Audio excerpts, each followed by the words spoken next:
Censor, huh? I like to see them try and censor my mother. Hey, who did that? Cut that shit. Let's just get on with this review.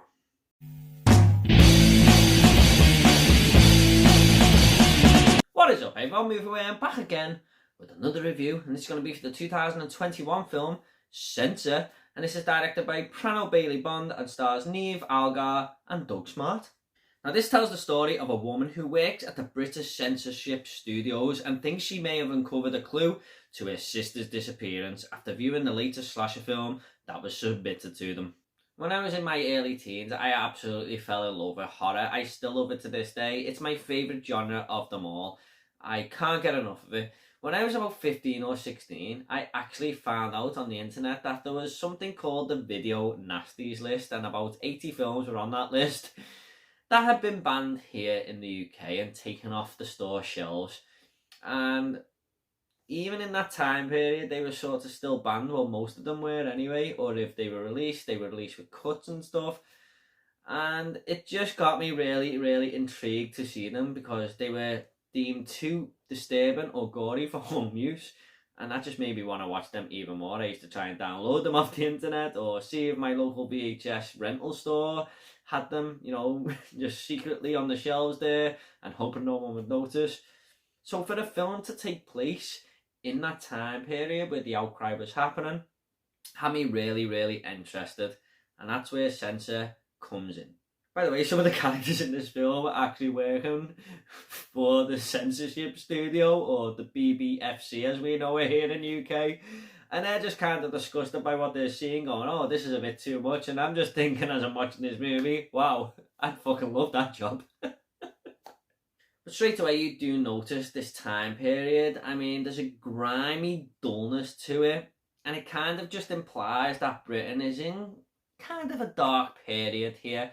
I mean, a lot of these violent movies are being blamed on murders, and one person even phones up our main protagonist to call it all kinds of stuff because she passed a certain film that was being blamed on these killings.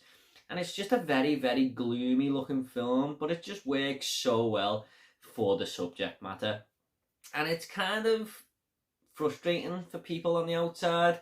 They don't know how to deal with these violent films, and it's just an easy way of blaming things from sick individuals, really. And I just think the subject matter and the cinematography worked really well together here, just to transport you to the 80s of Britain. Speaking of the main protagonist, Niamh, Algar really did portray the character of Enid really well, actually. She is, of course, looking for her sister who has gone missing many years ago. And when this subject is brought up, you can just see right through her. I mean, the pain is etched in her eyes. She's done a really, really good job, actually. And she also has this very unique look about her that just made her lead the film way better than I think others could. I mean, she just looked the part, put it that way. And I would really like to see her in more future roles because she's got some serious talent there. I don't think she's starred in too many things, but she's shone in this movie, that's for sure. One thing about the story, though, just touching on it, that didn't really work for me is it's all kept a little bit too mysterious. Now, we are showed little tiny snippets of what happened in Enid's life here when her sister went missing. And I just think, as a viewer, I would have benefited more from just seeing the whole of Enid's point of view back then. But it just kind of drip feeds you it, and it just left me scratching my head a little bit as the movie went on, and I just wish that I knew the full story, really. I just think the movie would have worked a little bit better if it did. Also, I felt like the film left a big unanswered question toward the end, and it felt like I needed that fulfilling. I mean, I was just wondering at the end, but what about this? And the ending is probably one of the smarter things about the film, actually. But it just missed the other part of its story for me, I'm afraid. Getting back to the good stuff, though, there's a scene later on in this where Prano Bailey Bond seems to shrink the aspect ratio a little bit there. And as it's getting smaller, I kind of noticed. And it was really, really effective for what was happening in the scene that it was in. And I don't think I've ever seen that before.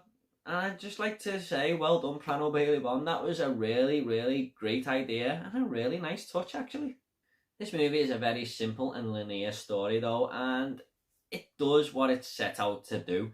I mean, it gets the best out of its given material, put it that way. And I think this is probably as good as it could have been, barring one or two little flaws there. Kind of feels like a weird celebration actually to the video nasties movement. This was a big piece of 80s British media, if you like, to be honest, and instead of just seeing it in countless documentaries, which I have done, I think it was about time that we brought it into a film, and Censor does just that. There's even a point here where Enid goes into a video store and looks at the horror section, and I was just like, wow, this is nostalgia overload. And then she goes to the guy who works behind the counter and he's going, oh yeah, I've got some, really gory stuff under here for my loyal customers. And I was just like, wow, the things you had to do to see a violent film back then, eh?